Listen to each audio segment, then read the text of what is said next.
organizations. That's how many organizations it has now come clean that the IRS targeted. Surprise, surprise, they were conservative. 38,000 jobs in May. That's all they added. 38,000 sounds like a lot. Except economists, they were thinking about 160,000 jobs. This is the worst performance in 6 years. And Brian Pagliano, the IT guy for Hillary Clinton's server, yeah, he had to take the Fifth Amendment again so that he did not incriminate himself. Major stories, huge stories, but guess what?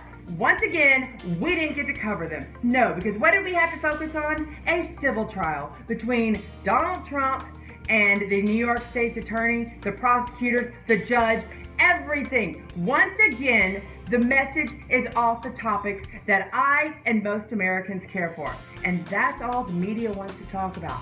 They want to sit there and blow this up because it fits their narrative. And it's had me thinking these past few days, listen, I have no doubt. I believe this judge is biased. Not necessarily because of his heritage, but because of all the organizations that he belongs in. His activism is what makes him impartial. And in order to protect to protect what we consider to be the integrity of the bench, I do believe this judge should recuse himself. They use it all the time. Pro-choice advocates all the time say when they get a pro-life judge that he should recuse himself, and it works time and time again. Down in Georgia, you had a man that was just let off from 20 years ago. He actually murdered a white woman, and the Supreme Court in a ruling 7-1 actually said that this guy should be let off and had another trial because it was an all-white jury. So guess what? There is bias. I mean, let's even go all the way to the Supreme Court Justice Sotomayor, who said in his speech in Berkeley, 2001, personal experience affects the fact that judges choose to see. I accept there will be some based on my gender and my Latina heritage. It's there. There is bias in our judicial system. And that's what we're having to talk about this week.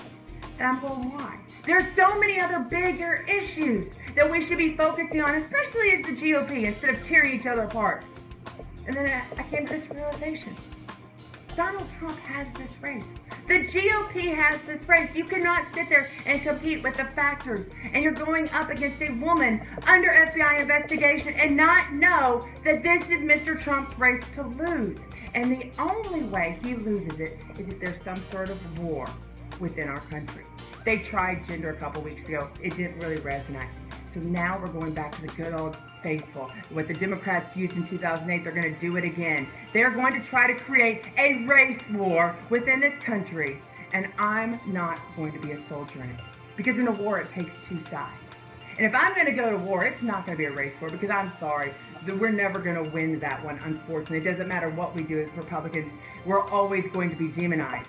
No matter how much we talk about him. Paul Ryan goes into these inner cities and he does a great job, and he wants to use ECD. And Mr. Trump in 1988 actually donated the storefront at 40 and Wall Street to the Rainbow Coalition and Jesse Jackson, because he believed how important that the only way to revitalize our urban areas is through economic community development and giving people jobs. But that message will go deaf because that does not fit into the narrative of this civil war they want to create. Don't be a soldier in it. Don't let us sit here and go down this path, because it's not a winning path, unfortunately, for us. We need to focus on the issues and keep pointing out as Republicans why Hillary Clinton will be very damaging to this country. We need to point out that this country economically cannot take 8 more years of Barack Obama's policy. And in national security, they can't take it either. Make no mistake, this did not just happen. The timing of this case and this whole distraction did not just happen. Gallup poll just recently released on economic issues. People have 53% more faith in Hillary Clinton, 43%. In jobs, they believe Mr. Trump, 52% that believe that Mr. Trump will create more jobs. In national security, he's 50%. Numbers that the Democrats are panicking over. Don't be distracted and awed.